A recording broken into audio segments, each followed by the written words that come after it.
Hello, good morning for you guys in the U.S. and good evening for you guys in the U.K. as well as my panelists. We'll get to in a minute. Thank you for joining us today. I'm Diane Corcora, CEO of PartnerPath, and this is our third webinar of 2017, discussing what we consider the second pillar in the overall partners experience. This year, this is our 11th year that we conducted our online survey with dozens of questions, and we had 134 vendors and 212 solution providers around the partner experience. So it was all around how are we as vendors engaging and enabling our partners and is it a great experience? Because the experience leads to more engagement with the partners, and the more they engage, the more they'll sell, which is why we're all here really, is to develop those indirect channels and drive increasing sales there. I am very excited to have Jo Pettifer with Box. She is the VP of EMEA Marketing at Box, and she gets to join me today to talk through some of this data, trying to give some color to it. Not only does she have a lovely British accent that I can't wait to listen to all day, but she's also in the thick of it for her partner onboarding and enablement in EMEA for Box. Hey, Jo, thanks for joining me. Anything you want to add around your role under Box today? Sure, yeah. Hi, Diane. And, well, good morning, good afternoon, good evening. I think I've covered all bases there, actually. Yeah, for those of you who kind of don't know Box or think you may know Box, so we're really centered around cloud content management, and we're changing how kind of companies work together. So, you know, by securely connecting, you know, people, information, applications, and we've been doing that for a number of years. And now we're kind of reaching that out to more than 71,000 customers globally, you know, centered out of, headquartered in San Francisco. And then we launched in the European market round about 4 years ago, and over the course of the 18 months that I've been here with Box leading marketing in EMEA, you know, we're kind of expanding our business into, you know, the classic areas, into new markets, with new kind of solutions to offer, but also with new channels to market. So, Diane, as you very well know, you and I have been kind of working together the last few months, of just helping us here at Box to really, you know, face that kind of challenge ahead in terms of enabling some of the partners that we have now, and then how we're going to go and take that to new partners of the future. Yeah, and I really appreciate the fact that you're going to come and join me on today's call to talk through some of the data. For those of you joining us, we're going to talk through about 8 pieces of data. So instead of it being really boring data slide after data slide, Jo and I are just going to have a conversation about it. And please, if you guys have questions, go ahead and add them into the GoToWebinar question panel at any time, because we will stop throughout this to talk about the data and answer any of your questions. We also have a little time saved at the end, so if you wanted to save them up for the end, that's great. But we wanted to make sure that you guys are engaged in this conversation as well. And not only in the question manner, we also are going to have several opportunities for you guys to participate a little bit. We're going to have some audience participation and some polls for today. So thank you for joining us. And for those of you who are not familiar with PartnerPath, we work with mid-sized companies mostly and help them really grow their channel sales. And we do that through systems, advice, data, and helping hands. We have a PRM product that we brought to market about 4 years ago. We also work with companies around partner programs, driving frameworks, creating best practices, trends, and we do a lot of research, like the research we're going to share with you today, to help aggregate market data to really provide you guys with some benchmarks and some trend reporting, and also some insights that you can take into your own channels to help grow your channel ecosystem and your channel programs. All right, here is your first opportunity for audience participation. We are going to ask you what percentage of your overall company revenues were driven not simply fulfilled by partners. So just in terms of, you might have to guess, you might not know, the specific numbers, but are you thinking, is it less than 10% of your overall revenues are really driven by partners? And we make that distinction because what we're really trying to say, particularly with this experience conversation, is that the better the partner's experience, the more they're engaged, the more they're driving sales for you. Really, that's what we want out of partners, is for them to go out and create that market and drive sales and increase the industry awareness and position your products and solutions to customers, not just take the order after you guys have done all the work in that. So that's why we, about 3 years ago, switched this question from how much of your revenues go through partners to really being driven by partners. All right, we've got most of you voted, so I'm going to go ahead and close the poll and share the results. So it looks like we've got a very nice balance in terms of our audience today. 25% of you have over 80% of your revenues really driven by your partners. That's amazing. That's great news. So we're going to have a really active conversation in that. And about 25% are in that middle range, which is also, typically we see a nice bell curve to this. And I'm going to go hide your results and show you the results that we got from the overall study. And this has 2 years of data in it. And this, we asked the vendors, it's in orange on the slide, so that means it's a vendor question for us. We asked the vendors what % of their revenues in 2016 were driven by partners. And you'll see that's the darker orange bars on this and how it compared to last year, which is 2015. And you can see it's a nice bell curve, but the really interesting thing in this is that 75% of the respondents expected their partner-driven revenues to increase in 2017. So Joe, I want to get you involved in some of this data since it's just looking like data right now to everybody else. Do you see an increase in partnering at Box?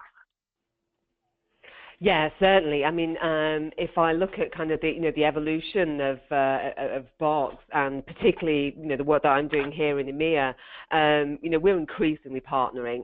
One of the core things that I think you have to recall of this is that partner revenues, or the percentage of company revenues, really needs to be in line with kind of the maturity of the business.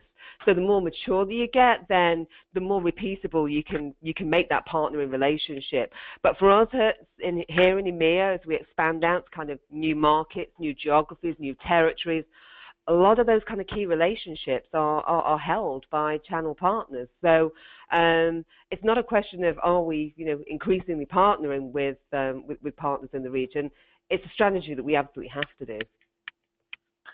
Yeah, and the maturity is something we also talk a lot about. We have a whole channel maturity path, and it's also on the website where we go from being a partnering novice to channel-centric organizations and have characteristics and challenges that organizations face as they go through 5 stages of channel maturity. And one of the metrics is that the percentage of revenues really driven by partners that show you going up that curve from being a channel novice through tolerance and reliance into being channel accomplished and into channel centric. So we do align. We do see that aligns, and it's also interesting to see what part of kind of our data sample of the 134 vendors that responded to this, kind of where they are in their maturity as well as the revenue driven. Because we also say it's not size of a company. Very large organizations may have relatively immature channels and not really driving a lot of the revenues through there.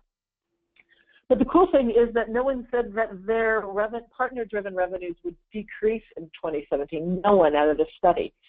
And that really points to the partners becoming more important to the vendors' revenue streams, to your market reach, and even customer satisfaction. Many industry analysts predicted a decline in the value of channel ecosystems as the customers were transitioning to cloud consumption models. So that's pretty funny that we're talking about really a cloud model today with you Joe and Box. However, all the vendors are telling us just the opposite. They expect partner revenues and thus the solution provider's value to really increase over the next couple of years. Are you seeing that there's a value element for your solution providers in their overall sales as well?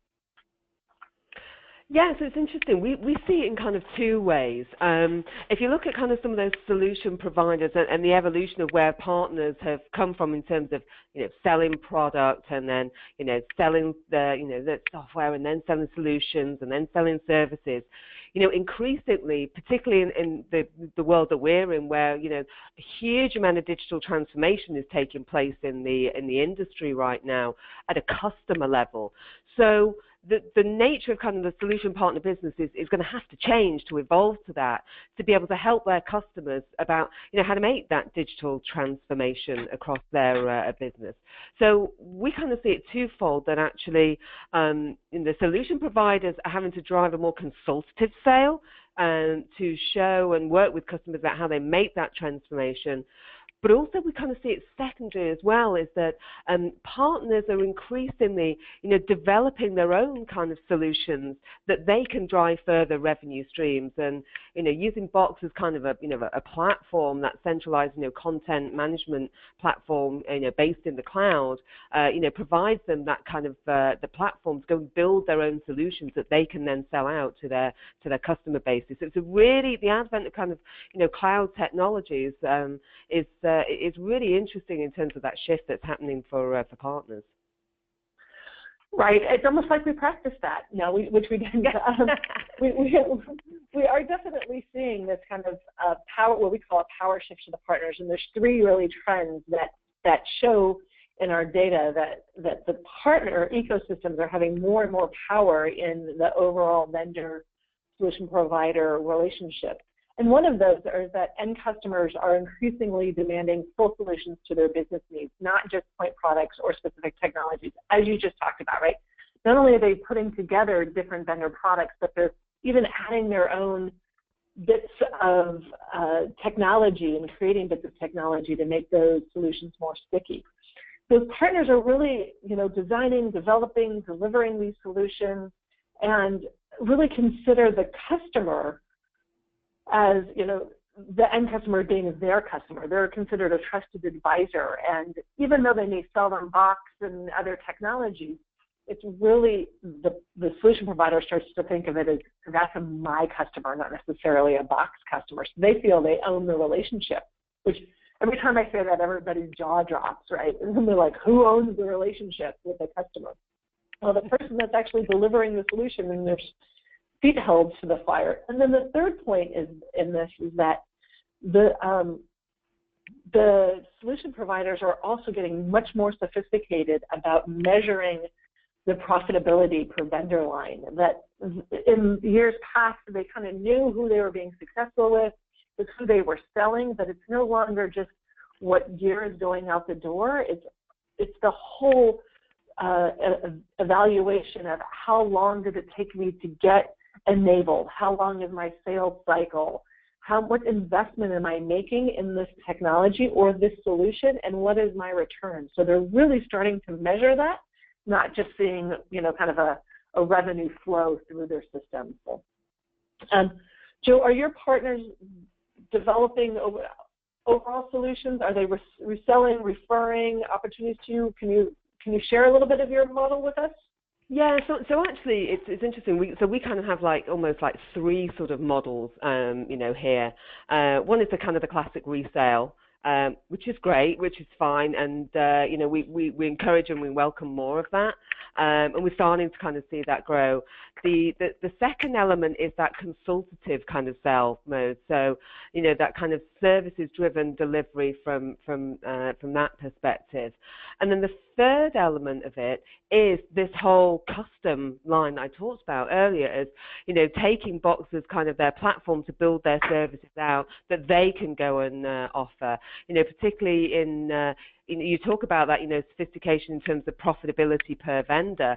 That's really interesting when you look at, what the shift that's happening in the customer bases now, that, as the customers are moving to far more of a hybrid model. I mean, we talk to organizations like, let's say, Coca-Cola, for example.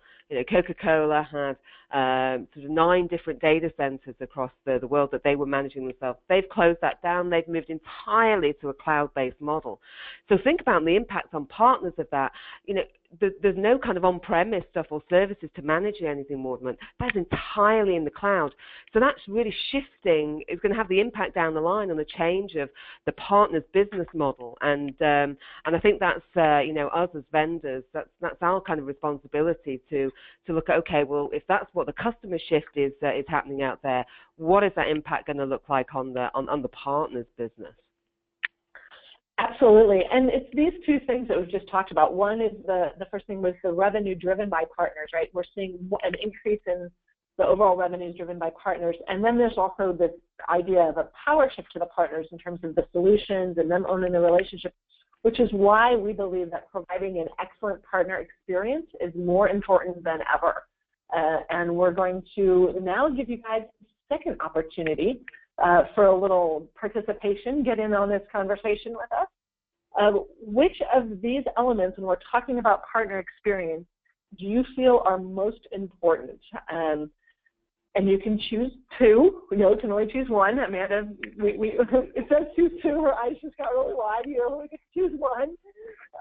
So you'll be locked into your first choice. What's the most important element in the overall partner experience out of these 5? Is it how your channel model, the stuff that Joe just talked about around resale, referral, kind of that overall channel model? Is it your partner programs? Is it enablement, people, infrastructure, systems, tools? What do you think is the most important element to the overall partner's experience?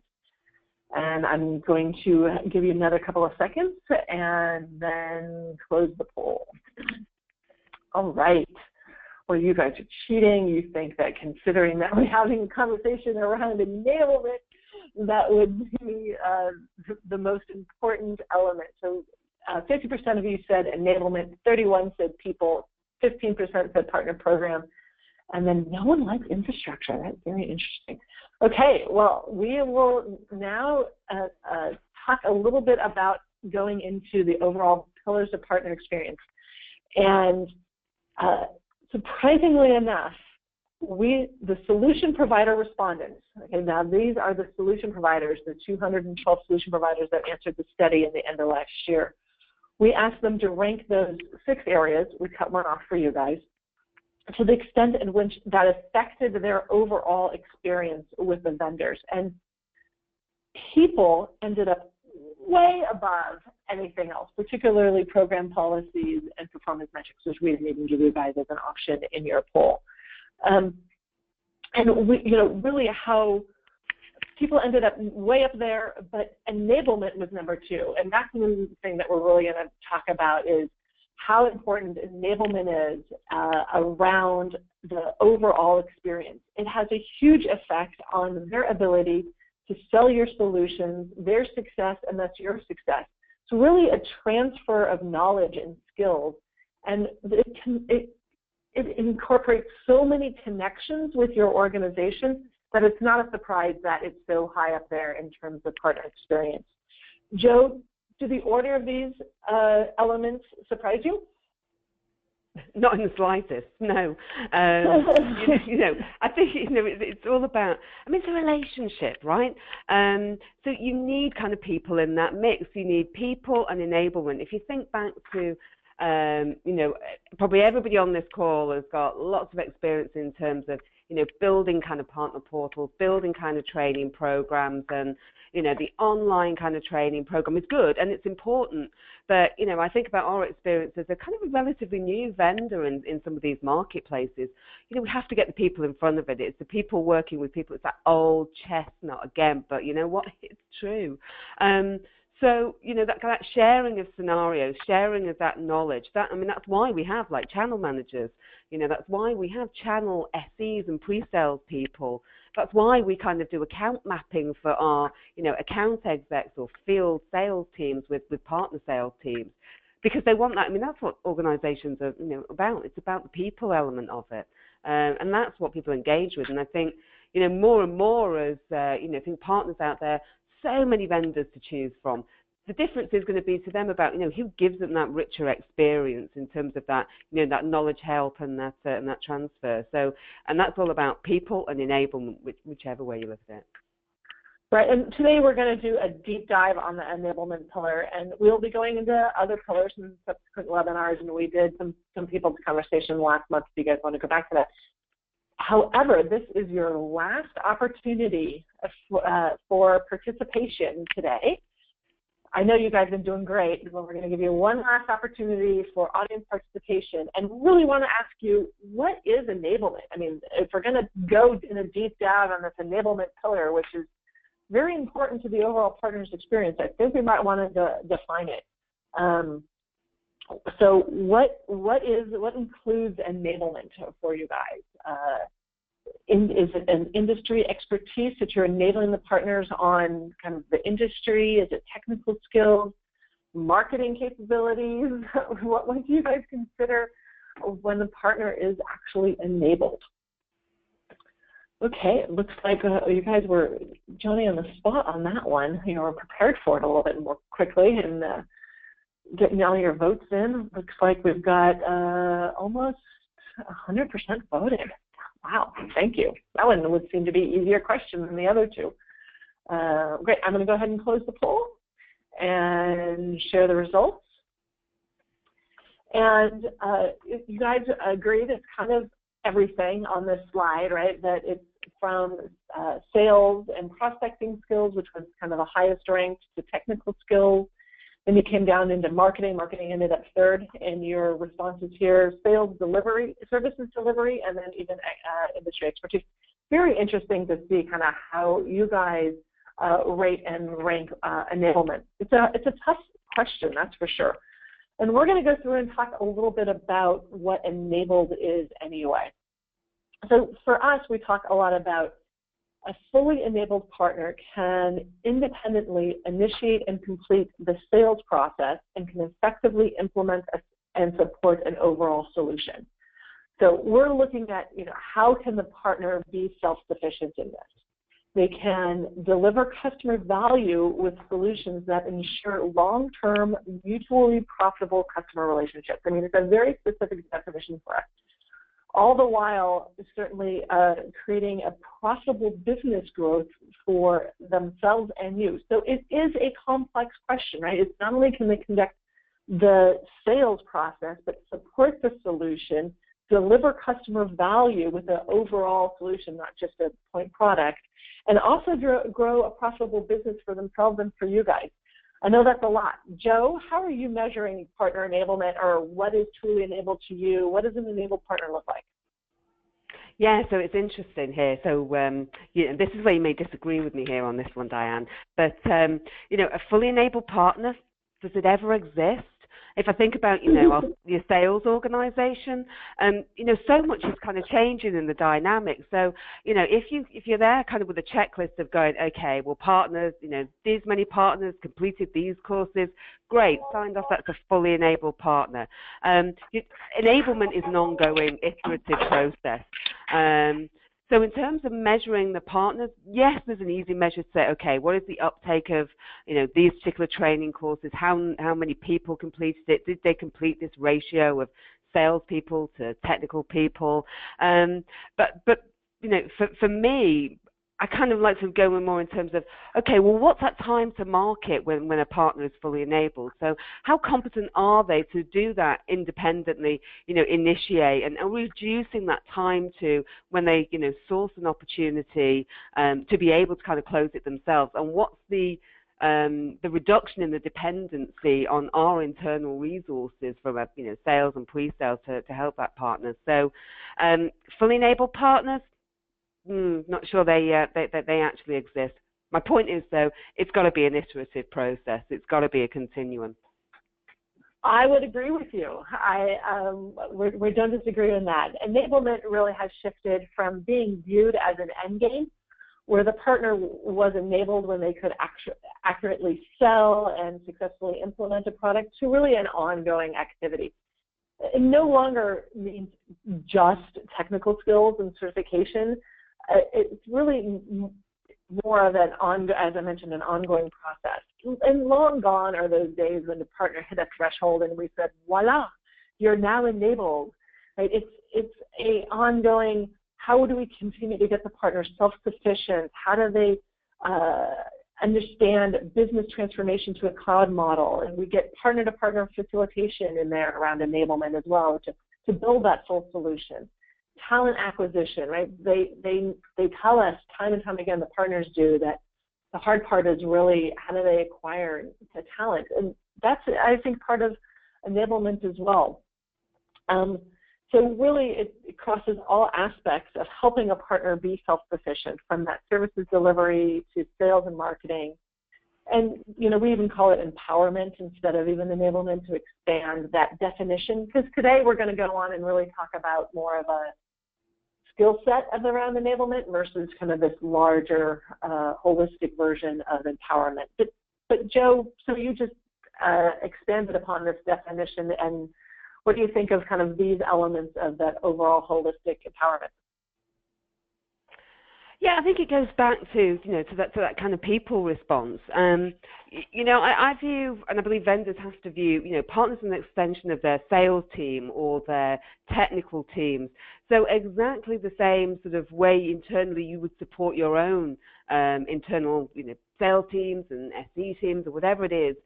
Partners are just an extension of that. So if we recognize the things that we do internally to support our teams, then we need to make sure that that is translated and delivered through to the partner community. Absolutely. And, we want to continue that vision of, holistic enablement or empowerment. And it can include everything from business model transformation to marketing support. But in this study, we focused the solution providers on more of a classic definition, which was really competency to sell and support a product. And this list of enablement elements is the longest list of elements that we got in this report. I mean, it is so critical to the partners around, even more so than the people, even though that came out as a highest category. They have so much around this enablement, and every one of the customers we talked to asks, how do we better enable partners for success? So we really wanted to give it the attention it deserves. And these are the partners' responses and how they rated these elements, to the extent in which these training and certification elements really affect their overall experience with a vendor. Again, we went to it, what is their experience and how does it rate their experience? And it's surprising or not surprising to see really post-sales services enablement so far out above. I don't know, we saw in the people side as well that this access to services is very important to them, but it's such a wide margin from anything else. Joe, are you surprised that the top elements, the top 2 or 3, are all related to the partner's ability to deliver services? No, I mean, I would have been surprised to have seen anything different to this, if I'm honest, because, we know in kind of that model of talking to, partners in every vendor that I've worked for over the years, is that, the services delivery is the most margin intensive and margin rich. But it's not just about that. It's about 3 areas for them. Services, yes, it's a core revenue stream for them. Second, it's how they kind of demonstrate, true value to the customer. Anyone can go and resell a separate license, but, how do they make that, come alive for them? And then the third aspect of that is that, the partner's kind of on point of, delivering whatever it is, whatever the solution is they're trying to, integrate and deliver into the customer's organization. So, how they do that from a post-sales services, delivery point of view is core to them. That's their value, it's their revenue stream, and it's making the customer have that ability to get the desired outcome that they wanted. So no, not surprised at all. The only thing that really surprises me on this, I mean, we were surprised that post-sale services was so high. We really kind of thought that some of the pre-sales technical training would be a little higher. The kind of cool thing is that we'll talk about later, onboarding processes beat out sales training. It eked it out, but that we'll talk about a little bit later on in this, how important that onboarding, as we talk about, there's only one chance to make a first impression, and getting those partners into your programs and getting them up and running and enabled very quickly is so important. So we love to see that so high up there, along with kind of the other things that help them deliver services. Okay, we also asked the vendors what their top priorities for enabling the partners or what their skill improvement was. And we see, as the IT industry continues to move to this cloud, right, the role of reselling products becomes increasingly insignificant to the channel partners' business models. And Joe, as you just talked about, services and that services revenue replaces a lot of that reselling revenue and the margins that the partners rely on. I think that was one of your first point out of your three, along with them having to provide a value to their customers. So even knowing that, the vendors that are on this call will likely be concerned about how much weight that we saw that the solution providers put on post-sale services enablement from the last slide, because it really kind of ranks near the bottom of the vendors' priorities that we're showing on this slide for skills enhancement, right? It's kind of down here in the bottom two around that post-sale. So even though the partner said it's number one priority, when we ask the vendors where they're going to invest for in the skills for the partners, it was kind of down there in the bottom. Sales were still kind of the top three issues. I always find stuff on the top and the bottom of these things interesting. Stuff in the middle is in the middle stuff. So Joe, what do you think about the three at the bottom, which are technical skills, post-sales, professional services delivery, and business transformation to a subscription-based model? Yeah, so let me talk about the enhancing technical skills and the post-sales professional service delivery. And it's interesting, this is from the vendor side. Hey, look, from a vendor's perspective, enhancing the post-sales skills and service deliveries out to partners, it's hard. It's really hard because if there was a cookie cutter approach, you can say, hey, go into customer A, deliver these kind of services that look like this. It'd be happy days for all of us. But customers' environments are complex. They've got legacy systems. They're moving to cloud-based systems. Everyone is different. And it's, how do you keep up with enabling, partners, as well as your kind of own internal, consultancy and services delivery teams, with an ever-changing customer environment? This is tough stuff, right? So I'm not surprised that, us as vendors have kind of put that down the list, because it's probably the hardest area for us to do. Now, it'd be remiss of me not to talk about the bottom one in terms of the business transformation to a subscription model in the environment that I've come from. And that's kind of interesting because, obviously Box is born out of a, cloud subscription-based, ARR model. And I think this is remiss of us as vendors to kind of not look at how do we help partners to, look at improving their skills around, different kind of consumption models, because, hey, we know that customers are moving this way. We know that the difference between CapEx and OpEx budgets is already changing. We already look at it, us on the phone as kind of marketeers, the investment dollars we have to go and invest in new, marketing technology to equip us what we're doing. That's changing the traditional paradigms out there of the CIO owning the budget. So, customers are changing rapidly. We've as vendors got to help our customers, whether we as vendors are ready for it or not. We've got to look at making sure these, the partner landscape out there can adjust their commercial models to kind of survive in the way that their customers will be buying from them moving forward. Yeah, and we are certainly seeing that this area of professional services is kind of the new area of conflict, where we used to see product sales 10 years ago, where both the vendor and the solution providers were were having conflicts over who closed the deal and, who claims that order, and that's really where we got deal registration out of.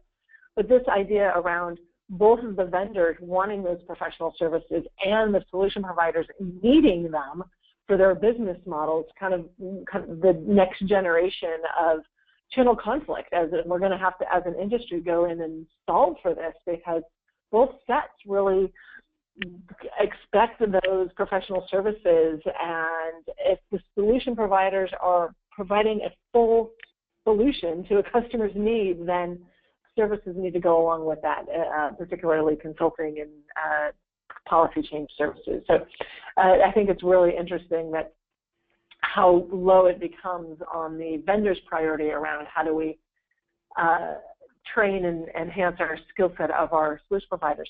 And now we're going to kind of click into that a little bit deeper and just focus on certification and training. Right, we just in on sort of skill enablement, kind of the bigger holistic version of enablement into training elements. And in this, we see that the vendors also have a little ways to go to meet the enablement priorities for the partner's experience, right? Only half of the vendors here provide post-sales technical training at all, right? So not only is it important, what we just saw on the last slide around their priorities, but even do they offer it? And only about half offer that services support technical training to their partners, which is a bit of a surprise considering kind of what we saw from the solution provider side. And I mean, we can go into some of this data around it. Everybody offers sales training and pre-sales technical training, but some of that post-sales, that third one there, just really kind of falls off from the vendor's responses as well. Joe, I know training and certification aren't really your areas of box, but I know you touch all aspects of enablement. Can you share with us what you guys are offering your partners along these kinds of elements? Yeah, I mean, with like every other vendors, yes, we have a partner portal, we have a sales training element to that, a pre-sales training element to that. So yeah, of course, we've got the kind of the 101, the basics sort of online, and yes, we'll be moving to delivering that in local language. But kind of post-sales, and what we've been finding is that, particularly with the kind of the larger sort of systems integrators who've got more complex environments to selling into, much more consultative, then actually our training needs are coming far more bespoke. It's becoming more, kind of one-to-one. Yes, we need the basic aspects of how does it do, what's that kind of market opportunity, what's good use cases for, for a sales environment. But in terms of, how do we equip a use case in, healthcare in France when we're dealing with GDPR from a security thing, then, a lot of that we're actually having to kind of customize. It goes back to that, the question a lot earlier in terms of, what are the resources that channel partners need, and it's people and enablement. And in this scenario, we want to make sure we've got that balance and that blend of the people and the enablement, whether that be online or offline. In some ways, I've got to compete with every other vendor out there for airtime in solution partners out there. So I've got to stand out and I've got to make it different. And I know that some of the elements will come into it with some more of the data a little later. Absolutely. And we're going to jump into some of that and keep on this theme of services. We asked, again, this is a vendor responding. Do you provide your partners professional services and methodologies, right? So we asked them if they provide methodologies and tools around professional services for the vendors. And only half of the vendor respondents provided access to any kind of methodology and tool. And it's not on the slide, but for those that did, about a fourth of them charged the partners for those tools. So, which is, for a fixed cost down there, about 15%. So, I mean, it's interesting to see that some of the, we are providing some methodologies and tools around here. that charging the partners for them is also an interesting direction that the vendors go around. Well, we need to either create some professional services revenues. I mean, as vendors, you guys have all figured out how to execute services for your products, and you've been doing it for decades. So being able to help the partners out there, I think, is key. So, Joe, what do you think about providing the partners access to methodologies or tools, or you don't actually have to share what Box does, just looking for your thoughts around services methodologies? Yeah, so I think about kind of my experience in the industry working for lots of different vendors over my career, and you're not going to like this, but I'm going to have to sit on the fence on this one. And I think a lot of that depends on the actual vendor's business model. So where there is a big professional services investment, or a lot of the vendor's revenue is derived from that professional services revenue, some of that goes on the complexity of the solution that's being sold. The second bit for some vendors, like, can you honestly, if your situation is so complex around the solutions that you're offering, would it be of value to the partners to give them that kind of methodologies? Would they be able to kind of do something with it? So I've worked for organizations where, yes, I've seen that they've provided that kind of free of charge. I've seen where it's been, charged for in terms of those programs, certification programs around post-sale services, thinking back to, where partners are making a lot of their margins from. So I think the point here for vendors is, it's got to depend on your internal kind of sales model and what's going to scale for you, and what your organization's business objectives are with regards to a kind of a channel model and services capability within the channel ecosystem that they manage. Yeah, I think that we can beat services, and there's so much in this report around services. If you guys actually read the report, which I think hit the website yesterday. So we can talk services forever, and I think a lot of questions coming in that it's so important to the partners' future business models and success. But I'm going to transition a little bit to onboarding. And as we often stress, you hear me say it a lot, you only get one chance to make a good first impression, and that tends to be, in your onboarding process. And as you saw way back there in that slide for the solution providers, it was fourth in the overall group of enablement elements, right, that we went back to, 5 slides ago. However, for this slide, a full third of the vendors responded that they expect partners to start selling immediately upon signing of the partnership agreement, before any onboarding or training has taken place. And another third were willing to wait until after the onboarding process before they had partners start selling, and only 14% of the vendor respondents would until after all training has taken place before expecting the partners to sell. It's really hard to think that partners cannot be successful with your products as part of a full solution addressing customers' needs if they haven't at least gone through onboarding and probably some training and even some investment in developing a solution around that. So, Joe, I know onboarding is near and dear to your heart. We spent very much working on it. When do you expect partners to start selling a Box solution? Yeah, I mean, believe me, I would love that they would start selling immediately upon signing the partnership. That's what we all would like to have. The reality is that kind of sales process will start once that partnership has been agreed. The partner is brought into what's that value proposition for them, that there's value in that in generating that partnership. For us, really, I would say it's midway through the onboarding process as the account mapping sort of starts to happen. The partners sort of identify potential co-sell opportunities. So, if the vendor is kind of willing to gain access to new customer markets that the channel can bring, then they have to recognize that until that onboarding, again, it does depend on the complexity of your solution that you're delivering. But if you are looking for the channel to add incremental value or incremental revenue to your stream, then the question for you as a vendor is how much of that kind of heavy lifting of the deals, of the selling that you want to do. If you're looking at the channel to bring you that incremental revenue, then you're kind of going to have to wait until the partner is onboarded or enabled to, to the degree that you'll say. But, for us here at Box, we follow that old adage of, partner kind of opens us and brings us into a deal, and that we'll sell with them, and then the second time we kind of stand at their shoulder and shadow them to help them, and then by the third or fourth deal, then that's where they show that ability to be more independent in that respect.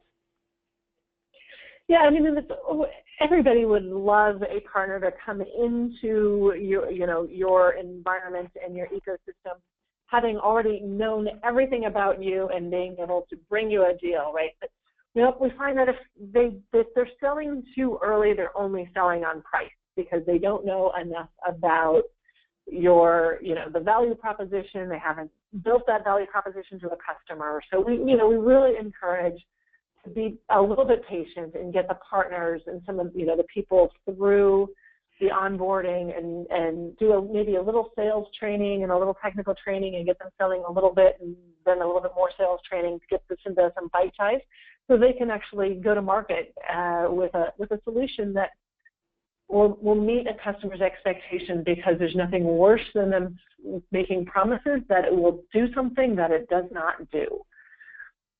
All right, so we're also going to look at what vendors are doing on those onboarding stages. And then other than the 14% of respondents, the vendor respondents, that don't have an onboarding process at all, which just is mind-boggling, most of the vendors indicated that they are communicating an onboarding process to their customer, to their partner, so that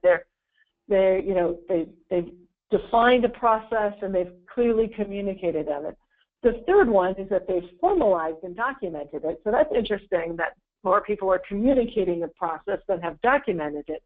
But, at least we're kind of on the 50% of vendor respondents making this a formal process. Joe, can you share with us your onboarding strategy plans as much as you want?